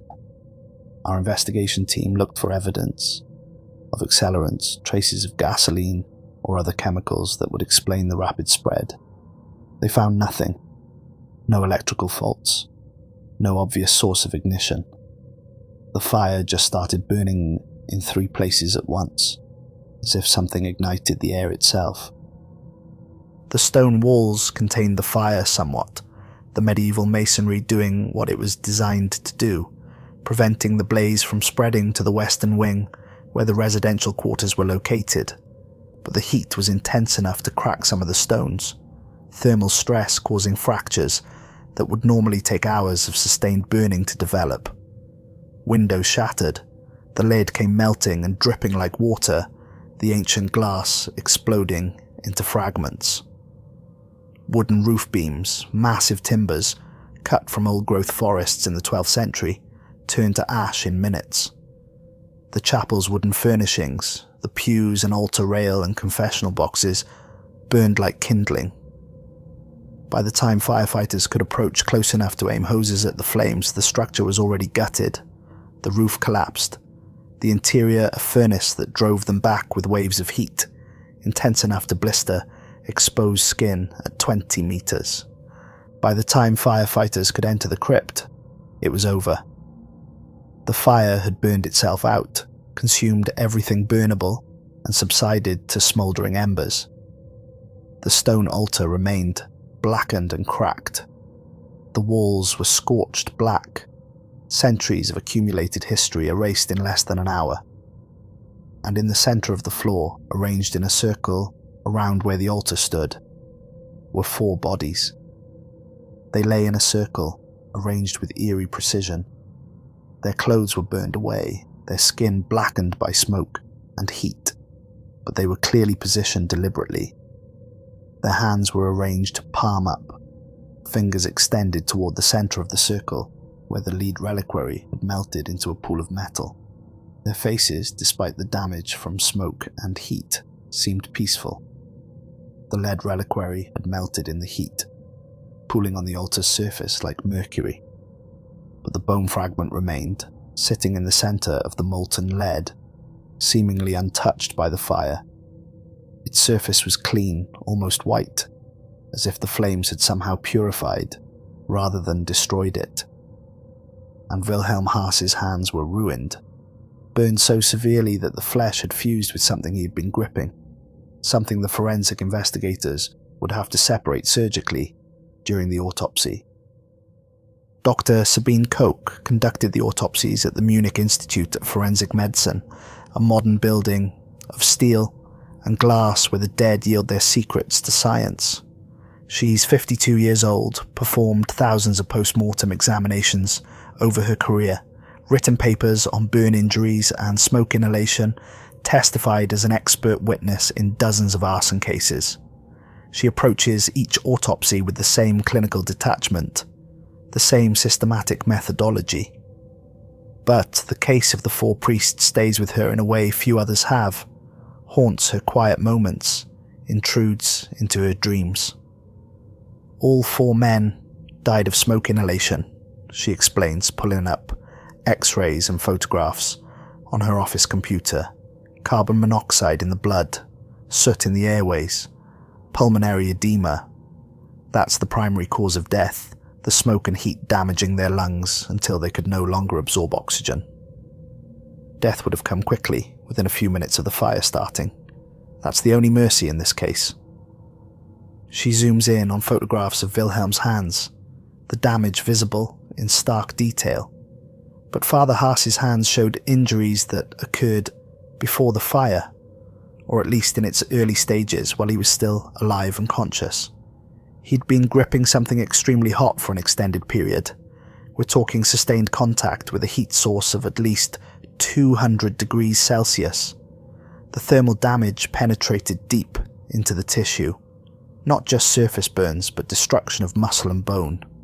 The bone fragment was literally fused to his right palm. We had to use surgical tools to separate the tissue, cutting away the burned flesh to extract it. And here's the thing that I can't explain. The burning occurred while he was alive. His body reacted to the injury, tried to heal it even as it was happening. Blood flow increased to the area. Inflammatory response activated. All the normal physiological reactions to severe trauma, which means he held onto that bone for minutes, maybe longer, while it burned him, while it destroyed his hands. And he didn't let go. He didn't try to escape the fire. The position of his body suggests he remained seated in that circle, hands extended, even as the flames consumed the room around him. She brings up more photographs, full body x-rays showing skeletal structure. All 4 men show similar positioning, seated cross-legged, back straight, hands extended. No defensive wounds, no signs they tried to protect themselves or flee. They sat there and let the fire take them. This level of self-control, this complete override of survival instinct. It's not something I've encountered before. People caught in fires panic. They try to escape. Even if they're unconscious from smoke inhalation, their bodies show evidence of the struggle, limbs in positions, suggesting movement or defensive posturing. But these 4 men, they were arranged like a ritual. Like they chose this, welcomed it, sat calmly while the flames consumed them. The fire investigation yields no conclusions. Inspector Berger's report, filed 3 weeks after the incident, notes 3 separate points of ignition, no accelerants, and a speed of spread that defies normal fire behavior. The report's final line reads, "Origin and cause remain undetermined. Further investigation recommended." But there would be no further investigation. The Vatican sent representatives to collect the bone fragment within 36 hours, arriving on a private flight from Rome with credentials that opened every door, that overrode every objection. They were efficient, professional, and entirely uncommunicative. 2 men in dark suits who might have been priests or lawyers or intelligence operatives. They took the relic, sealed in a new lead container they brought with them. They took all of Wilhelm's research notes, every notebook and photograph and document. They took his computer, his personal effects, even letters he'd written to colleagues over the years. They were thorough, methodical, erasing every trace of his work on the discovery. When Inspector Berger tried to follow up, tried to get answers about what the church knew about the relic and its history, he was told the matter was under ecclesiastical jurisdiction and no longer a police concern.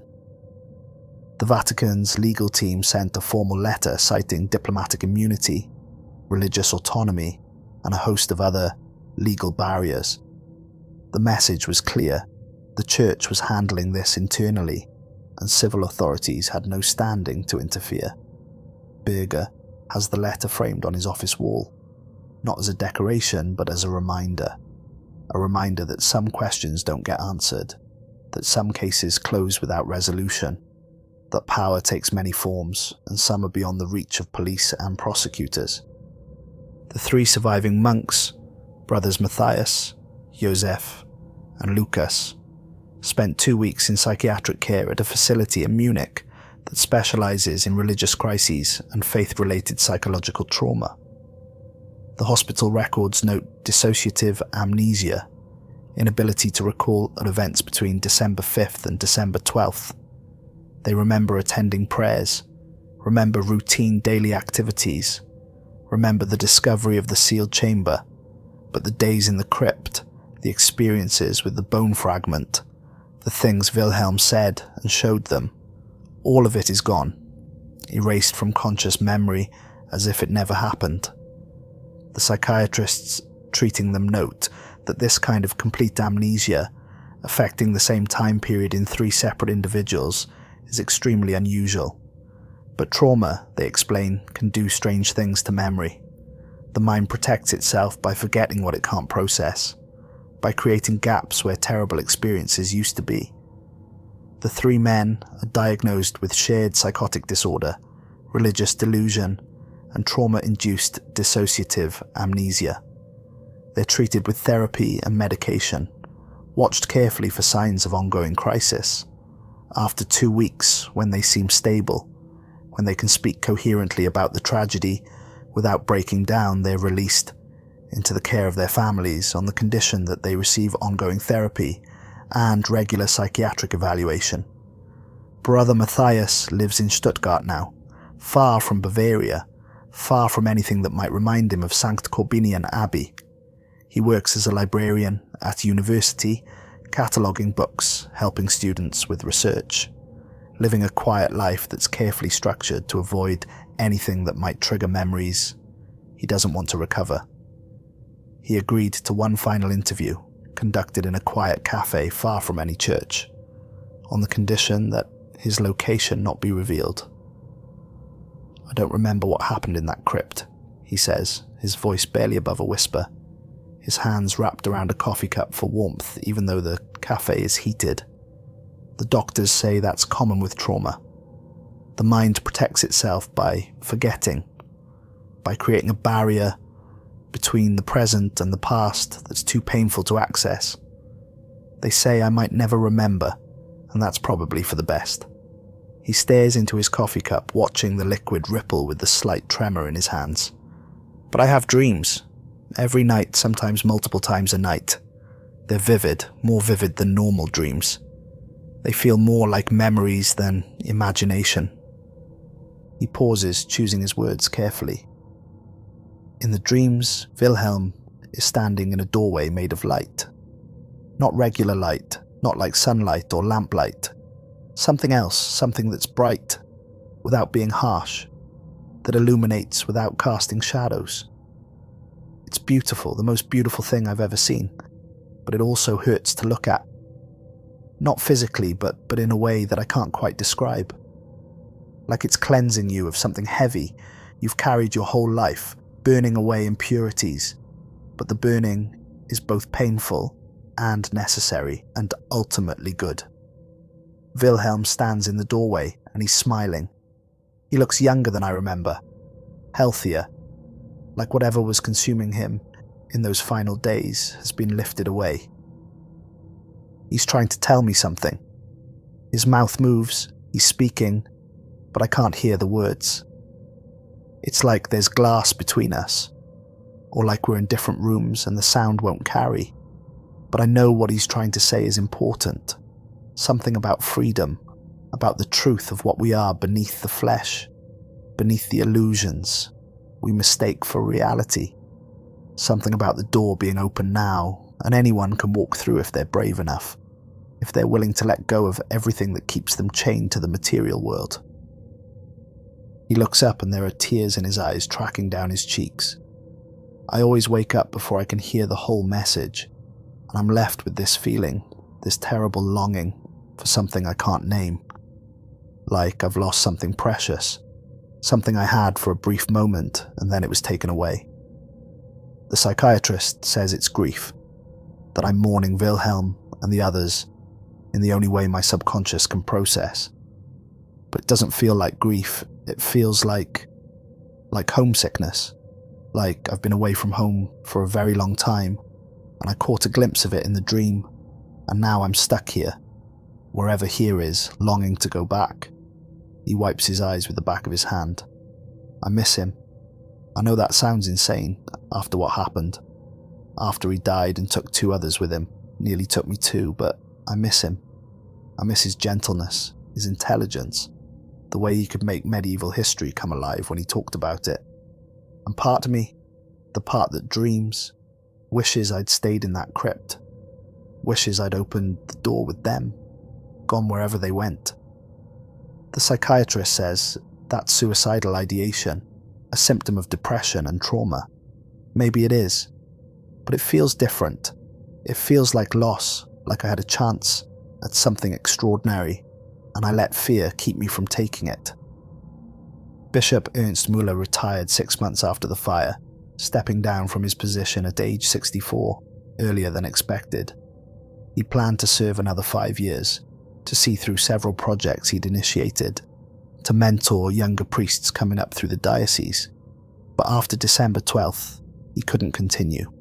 The weight of what he'd witnessed, the questions it raised, the doubts it planted, all of it made it impossible to carry on with the duties and certainties his office required. He lives in a small apartment in Munich now, spending his days reading and praying and trying to make sense of what happened. His apartment is modest. Books lining the walls, a crucifix above his bed, photographs of his ordination and early years of service. I've prayed every day for understanding, he says, standing at his window, looking out over the city. I've read scripture, read theology, read the writings of saints and mystics and church fathers.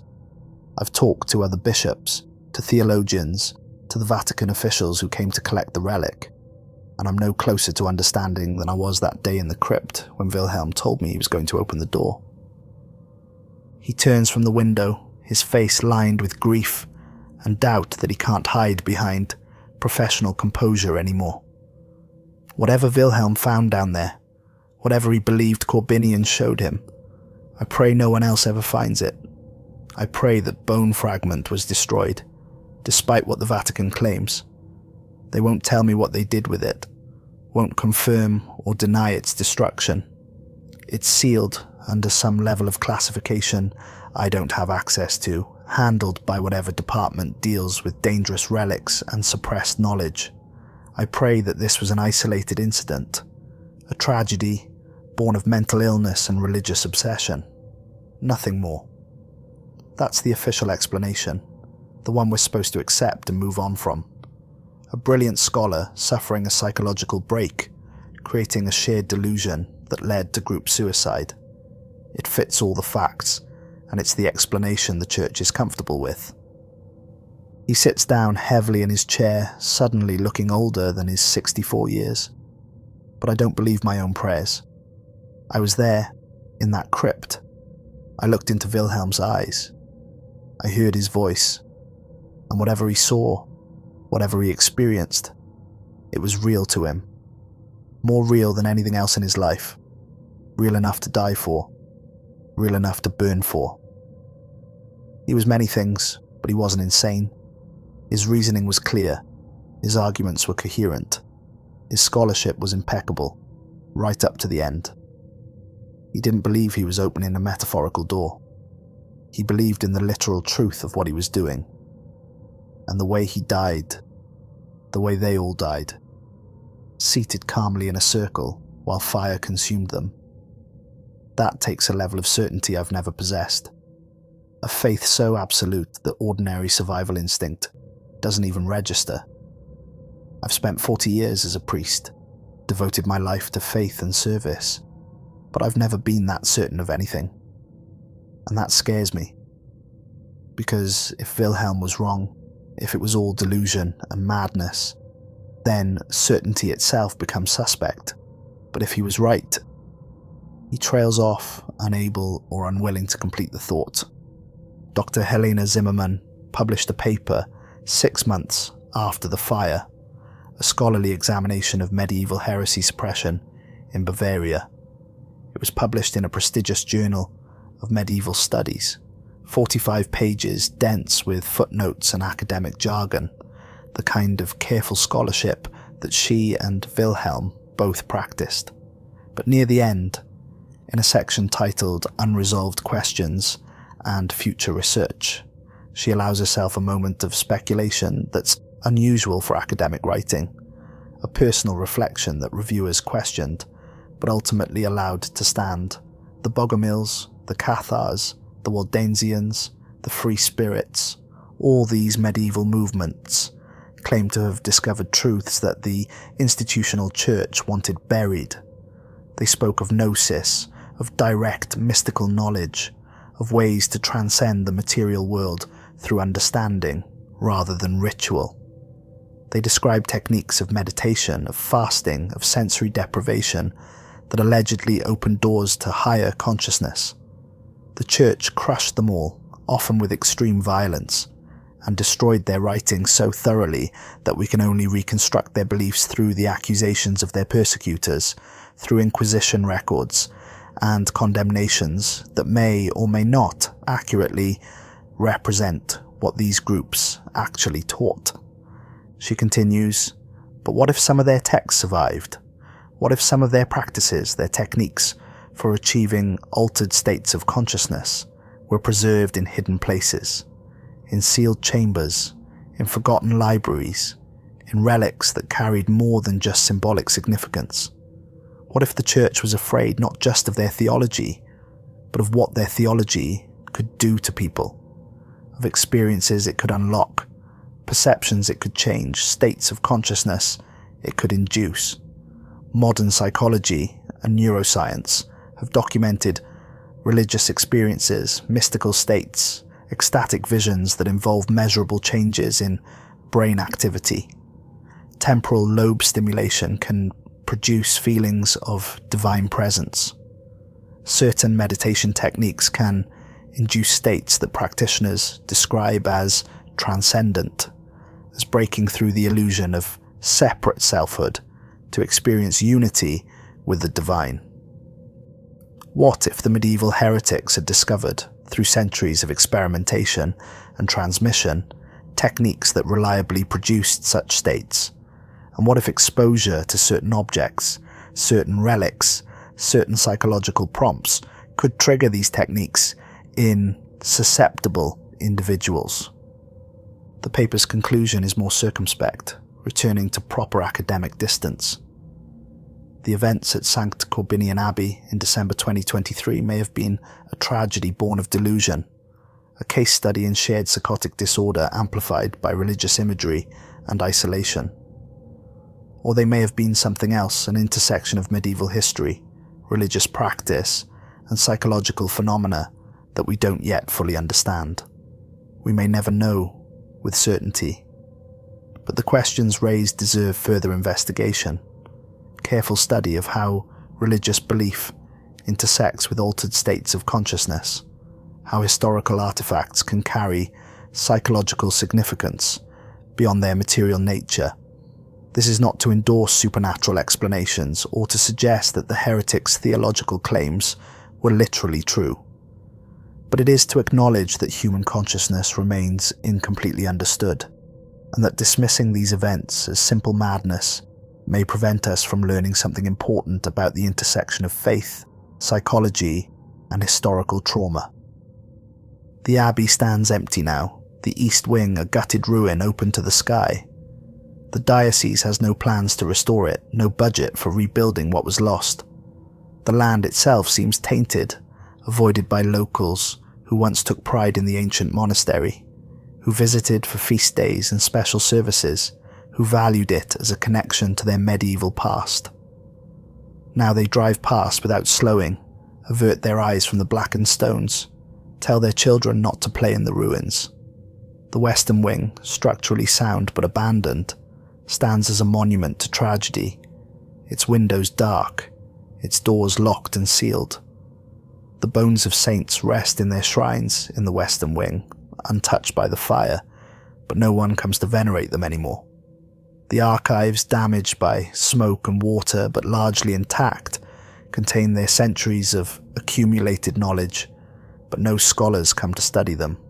The insurance claim is tangled in litigation, the church and the insurance company disagreeing about whether this was an accident or intentional act, whether coverage applies. Pilgrims still occasionally visit, though far fewer than before, drawn by morbid curiosity or genuine religious devotion to the site of martyrdom, depending on how one chooses to interpret what happened. But there are reports. Hikers in the forested hills sometimes claim to hear chanting at night, that same harmonic resonance that Sister Dietrich heard in the early morning hours of December 12th. 4 voices blending into tones that seem to come from the earth itself, from the stones, from the air. Forest rangers investigated once, found nothing, attributed it to wind moving through the ruined stonework, acoustic effects that trick the ear into hearing voices. But the reports continue. Some claim to see lights in the ruined chapel, candle flames that flicker despite there being no candles left to burn, no source for the light. These are dismissed as reflections, headlights from passing cars on distant roads, mundane explanations for phenomena that have mundane causes. But the reports continue. One hiker, a retired engineer named Gerhard Fuchs, swears he saw 4 figures standing in the ruins on a clear night in March 2024. He'd climbed to a viewpoint above the abbey, was photographing the landscape under starlight. When he looked down at the abbey ruins, he saw them. 4 men in clerical robes, standing in a circle in what used to be the crypt, now open to the sky. He watched for 10 minutes, taking photographs, though none of them came out clear. The figures were distant, the light was poor, the resolution insufficient. But he knows what he saw. 4 men standing perfectly still, and then gone, vanished between one moment and the next. And security footage from the night of March 23rd, 2024, 10 days after the fire, shows something that makes no sense, something that Inspector Berger has watched 100 times, trying to explain. The camera that monitors the abbey's entrance, damaged but still functional, recorded 4 figures standing in the ruins of the chapel. 4 men in clerical robes, their faces obscured by shadow, standing in a circle in what used to be the crypt. The footage is dark, grainy, shot with a camera so designed for basic surveillance, not detailed imaging. But the figures are there, clear enough to count, clear enough to see their basic posture and positioning. They stand completely still for 17 minutes from 3:17 a.m. to 3:34 a.m. No movement, no shifting weight, no gesture, just perfect stillness. And then, between one frame and the next, they're gone. Simply absent, with no transition, no movement to explain their departure. One frame, they're there. The next frame, they're not, as if they were edited out, as if they never existed. Inspector Berger has watched that footage 100 times. He's shown it to technical experts at the State Police Laboratory, who confirm it hasn't been edited. The file's metadata is clean, the timestamps are continuous, there are no missing frames. The camera recorded what it saw, and what it saw was 4 figures appearing and disappearing without transition. He's shown it to psychologists, who suggest pareidolia, the tendency to see meaningful patterns in random visual noise. The ruins create shadows, they say. The camera's low resolution and poor lighting create artifacts that look like figures, but are actually just combinations of darkness and stone. The mind sees faces where none exist, sees human forms in abstract shapes.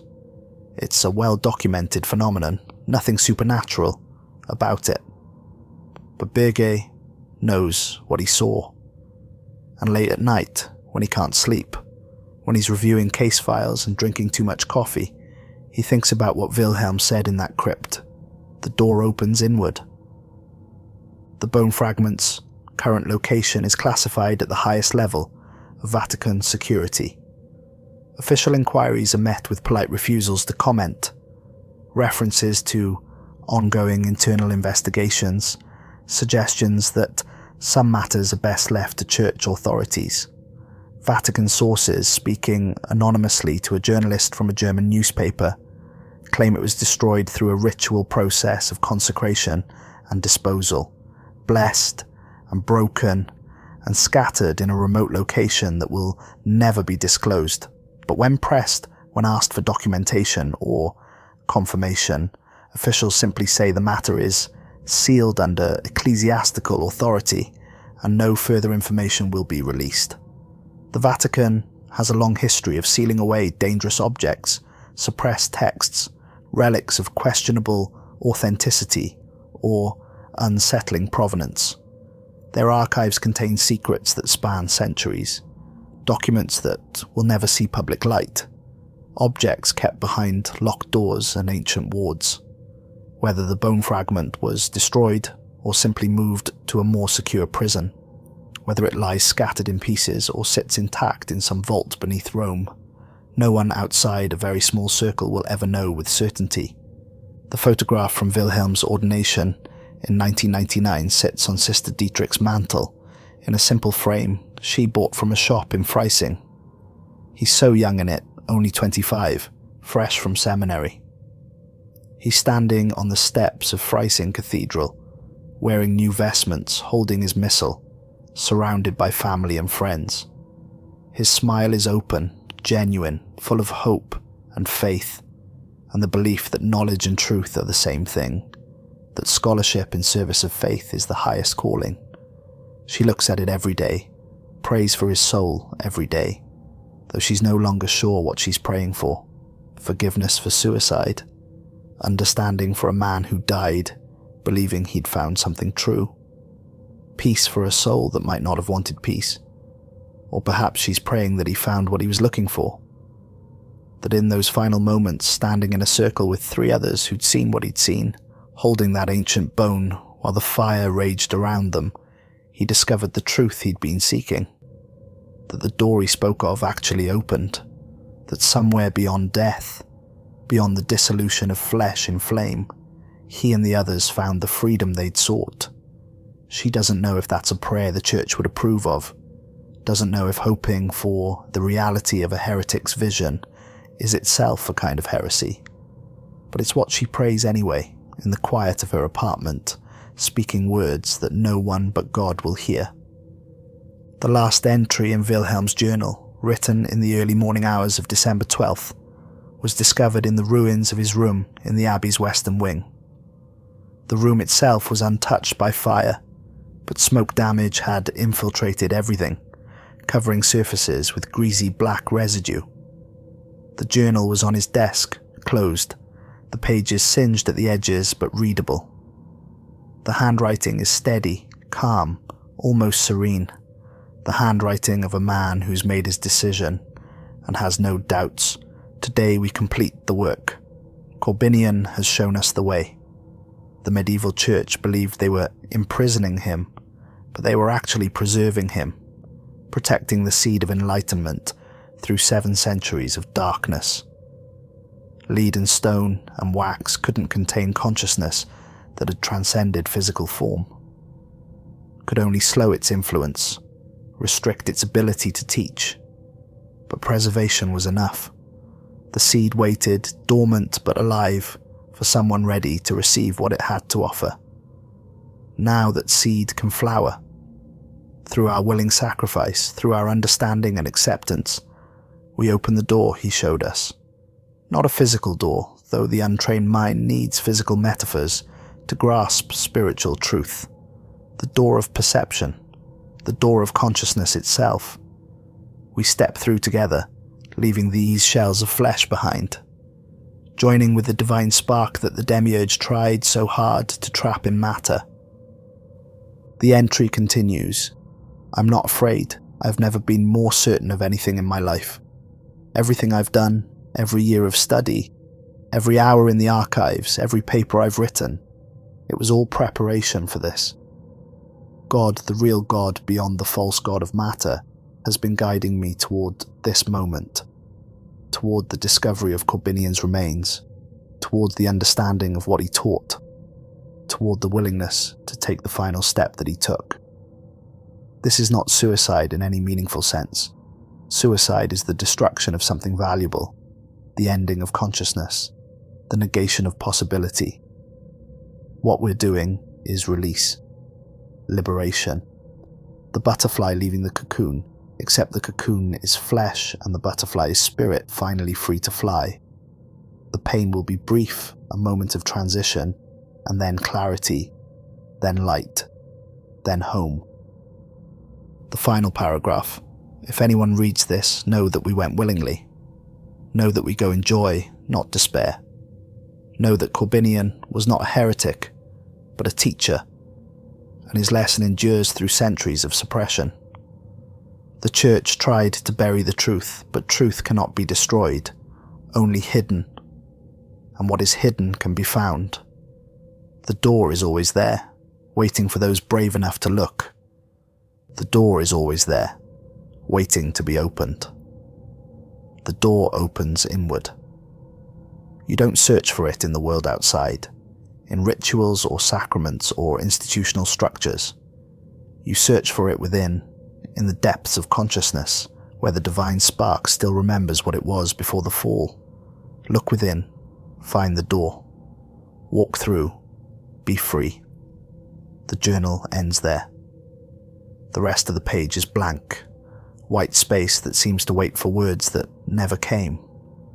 Or perhaps the words that came next couldn't be written in any language the living would understand. Perhaps the next words were written in fire, inscribed in ash and smoke and the transformation of matter into light. Perhaps Wilhelm and the others found a language beyond language, a way of communicating that doesn't require symbols on paper or sounds in air. Sankt Korbinian Abbey remains empty. The bones of saints rest in their shrines in the western wing, untouched by the fire, blessed and venerated by centuries of the faithful. The archives, damaged but largely intact, contain their centuries of accumulated knowledge, waiting for scholars who may never come, preserving a history that feels dangerous now, tainted by association with tragedy. Pilgrims still occasionally visit, though far fewer than before, lighting candles at the intact shrines, praying in the undamaged sections, carefully avoiding the eastern ruins where 4 men died in pursuit of something they believed was worth any price. And in the ruins of the crypt, where stone walls still stand open to sky, where ash and charred timber mark the place where fire consumed flesh, the stones sometimes seem to whisper in the quiet hours before dawn. It might be wind, flowing through gaps in the masonry, creating harmonics that trick the ear. It might be settling stone, ancient mortar finally giving way, after centuries of compression producing sounds that echo oddly. It might be nothing, just the tendency of human perception to find patterns in randomness, to hear voices in noise, to see meaning where none exists. Or it might be something else, a sound like chanting, or like breathing, or like a door slowly, inevitably opening. A door that leads inward, to places consciousness can go when flesh no longer contains it, to truths that survive the destruction of those who discovered them, to light that casts no shadow because it comes from beyond the realm where shadows exist. The door opens inward, and once opened, it cannot be closed, only passed through or turned away from, the choice remaining with each person who hears the whisper, who sees the light, who stands at the threshold wondering what lies beyond.